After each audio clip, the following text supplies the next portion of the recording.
4 जून को 4 बजे 400 पार होने के बाद चाहे ओवैसी हो, चाहे अखिलेश यादव जी हो, चाहे राहुल गांधी जी हो, ये सब जय श्री राम बोलेंगे। सब जालीदार टोपी लगा करके वोट मांगने का काम करते थे, अब टीका लगा करके वोट मांगने का काम करते हैं।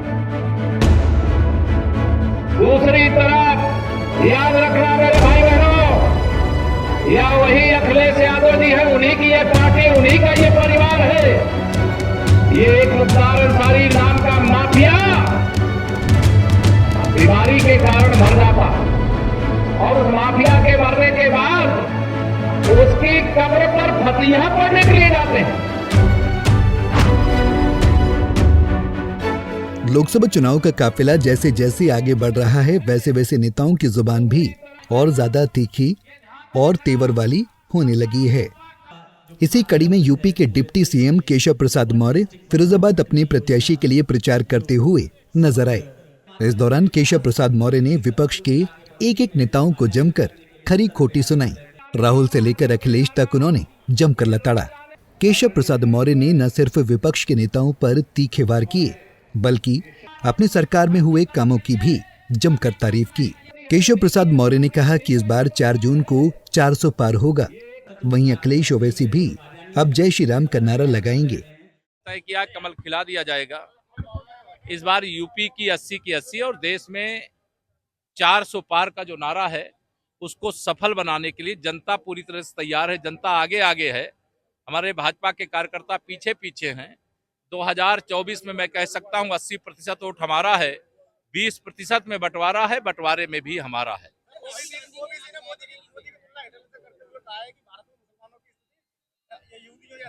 4 जून को 4 बजे 400 पार होने के बाद चाहे ओवैसी हो, चाहे अखिलेश यादव जी हो, चाहे राहुल गांधी जी हो, ये सब जय श्री राम बोलेंगे। इसके पहले के चुनाव में ये सब जालीदार टोपी लगा करके वोट मांगने का काम करते थे, अब टीका लगा करके वोट मांगने का काम करते हैं। ये 2014 में कमल खिलने का, 10 वर्ष मोदी जी के प्रधानमंत्री रहने का ये परिणाम है। वो इतने में रुक जाते तब तो फिर भी ठीक था, लेकिन इसके बाद उन्होंने अखिलेश के परिवारवाद पर सवाल उठाए। केशव प्रसाद मौर्य ने कहा कि 5 सीटों पर अखिलेश का परिवार चुनाव लड़ रहा है, ये केवल एक परिवार का विकास चाहते हैं।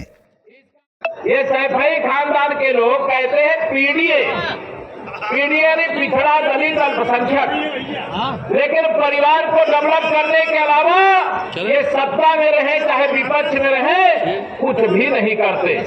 इनके परिवार से 5 प्रत्याशी हैं। सपा बहादुर श्री अखिलेश यादव जी कन्नौज से लड़ रहे हैं, उनकी पत्नी श्रीमती डिम्पल यादव जी ये मैनपुरी से लड़ रही हैं।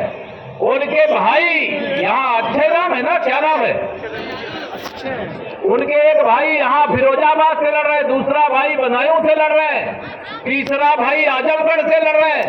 ये पीडीए है, ये तो परिवार को डेवलपमेंट करने वाली अथॉरिटी है। इसलिए सपा को समाजवादी पार्टी बनाने का आह्वान करके जा रहा हूँ। बोलते बोलते केशव प्रसाद मौर्य यूपी में गुंडों, माफियाओं और अपराधियों के खात्मे पर भी खूब बोले। उन्होंने कहा कि पहले यूपी में गुंडा राज चलता था, लेकिन अब सारे गुंडे अपने बिल में छिप गए हैं। जब श्री अखिलेश यादव जी मुख्यमंत्री थे तो जिस गाड़ी में सपा का झंडा, उस गाड़ी में बैठा गुंडा। बताइए सही है कि गलत है? इसको ठीक किया कि नहीं हमारी सरकार ने? जब आप कमल का बटन दबाया तो गुंडे बिल में घुस गए कि नहीं घुस गए?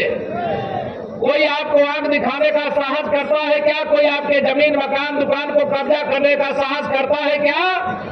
हम लोगों ने वादा किया था आपका आशीर्वाद मिलेगा, यूपी में भाजपा की सरकार बनेगी तो गुंडागर्दी नहीं रहेगी, अमन चैन का शासन होगा, जेल के अंदर अपराधी माफिया दंगाई होंगे, इतना सख्त प्रशासन होगा। आप सबके आशीर्वाद से कमल खिला। अब भला यूपी में गुंडों का जिक्र हो और डिप्टी सीएम केशव प्रसाद मौर्य भला मुख्तार अंसारी पर कैसे चुप रहे थे। उन्होंने मुख्तार पर बोलते हुए कहा कि अखिलेश यादव माफिया की कब्र पर फातिहा तो पढ़ने जाते हैं, लेकिन राम मंदिर नहीं जाते। दूसरी तरफ याद रखना मेरे भाई बहनों, या वही अखिलेश यादव जी है, उन्हीं की ये पार्टी, उन्हीं का ये परिवार है। ये एक मुख्तार अंसारी नाम का माफिया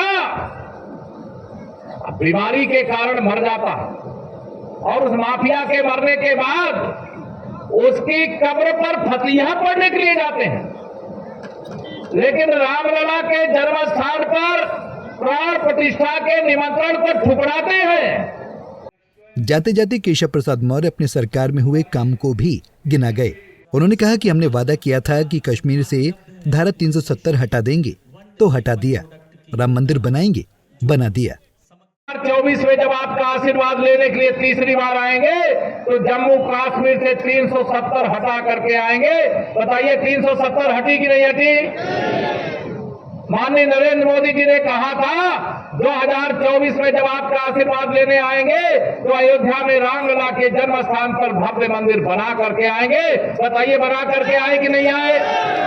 एक तरफ राम भक्तों पर गोली चलाने वाले लोग हैं, एक तरफ रामलला की जन्मभूमि पर भव्य मंदिर बनाने वाले लोग हैं, एक तरफ रामलला के जन्म स्थान पर 500 साल बाद भव्य मंदिर निर्माण के प्राण प्रतिष्ठा समारोह का निमंत्रण दिया गया, उसको ठुकराने वाले लोग हैं। अब देखना होगा कि आने वाले वक्त में जनता का मूड और मिजाज किस ओर जाता है, क्योंकि प्रचार तो सभी राजनीतिक पार्टियां जमकर कर रही हैं। ऐसे आखिरी फैसला सिर्फ और सिर्फ जनता को लेना है। बता दें कि 7 मई को फिरोजाबाद में चुनाव होने हैं। पंजाब केसरी टीवी के लिए फिरोजाबाद से अरशद अली की रिपोर्ट। हमसे जुड़े रहने के लिए हमारे YouTube चैनल को सब्सक्राइब करें और नई वीडियो की नोटिफिकेशन के लिए बेल आइकॉन को दबाएं। अगर आप ये वीडियो Facebook पर देख रहे हैं तो लाइक जरूर करें और ज्यादा से ज्यादा शेयर करें। धन्यवाद।